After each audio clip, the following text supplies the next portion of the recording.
ہمارے ساتھ اس وقت موجود ہیں سابق صوبائی وزیر تعلیم اور اب آئی پی پی کے رہنما ڈاکٹر مراد راز۔ ڈاکٹر صاحب، جو سب سے بڑا الزام ہے جو آئی پی پی جنہوں نے جوائن کیا ہے کہ آپ نے چیئرمین تحریک انصاف کو بٹرے کیا ہے۔ بٹرے کیا ہے؟ کیوں بٹرے کیا؟ کیا مطلب؟ لوگوں کو پارٹیز اور کوئی جوائن کرنے کا کوئی حق نہیں ہے؟ وہ عثمان بزدار صاحب کا فیصلہ تھا، نہ پارٹی کے ساتھ کوئی تعلق تھا اور نہ ہی وہ کوالیفائڈ تھے اس چیز کے لیے۔ اور پھر اس کے بعد نیشنل اسمبلیاں چھوڑ دینی، اس کے بعد پروونشل اسمبلیاں چھوڑ دینی، ایک فیصلے کے بعد ایک فیصلہ اس طرح ہو رہا تھا کہ اور اس میں کسی کی بھی اور سے نہیں تھی۔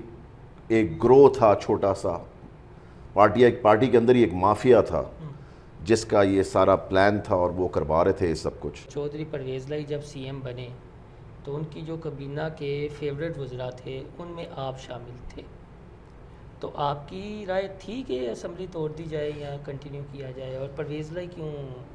دیکھیں، پرویز لائی صاحب وہ اس کے حق میں نہیں تھے۔ ہم لوگ اس کے حق میں اس لیے نہیں تھے، اور بڑے کم لوگ تھے جو اس کے حق میں نہیں تھے، کیونکہ پرویز لائی صاحب نے ہمیں بتایا کہ میں ان لوگوں کو 50 سال سے جانتا ہوں اور مجھے پتہ ہے کہ یہ لوگ کیا رکھتے ہیں، کیا کیا کر سکتے ہیں۔ اور آپ دیکھ لیں کہ جو انہوں نے کیا، جو پرویز لائی صاحب نے کہا ایگزیکٹلی وہی ہوا کہ یہ الیکشن نہیں کروائیں گے۔ 60% پاکستان ہو، آپ 60% پاکستان کے اندر بہتری کریں۔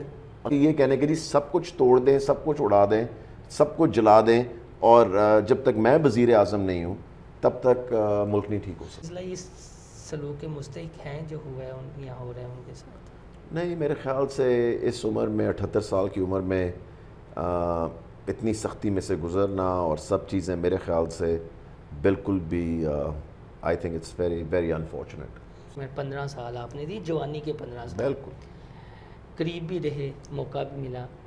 وہ ڈٹ جانے والے انسان ہیں جو اب چیزیں ہیں یا گھبرا جائیں گے؟ نہیں، دیکھیں، ڈر جانے والے انسان تو نہیں، مگر جیل میں بھی رہا ہوں، جیل ہوتی ہے۔ قصوروار کون ہے؟ خود چیئرمین یا جو فیصلہ کرنے والا، جو فیصلہ کرے گا وہی قصوروار۔ دیکھیں، ایڈوائزرز کو آپ نہیں کہہ سکتے، آپ مجھے ایڈوائز دیتے رہیں بیٹھ کے غلط، اور میں نے فیصلہ کرنا ہے اور میں نے فیصلہ سنانا ہے، بلیم تو مجھے کیا جائے گا، آپ کو تو نہیں کرے گا۔ کل سے سب کو ایک میز پہ بیٹھ کے فیصلہ کر لینا چاہیے کس ڈیٹ کو الیکشن ہونا اور پی ٹی آئی کو بھی سہولت دینی چاہیے۔ یہ ساری پولیٹیکل پارٹیز کو، آپ کبھی بھی پولیٹیکل پارٹیز کو ختم نہیں کر سکتے۔ دیکھیں، آپ ایم کیو ایم کی اگزامپل لے لیں، سب سے بڑی پارٹیز کو آپ ختم نہیں کر سکتے،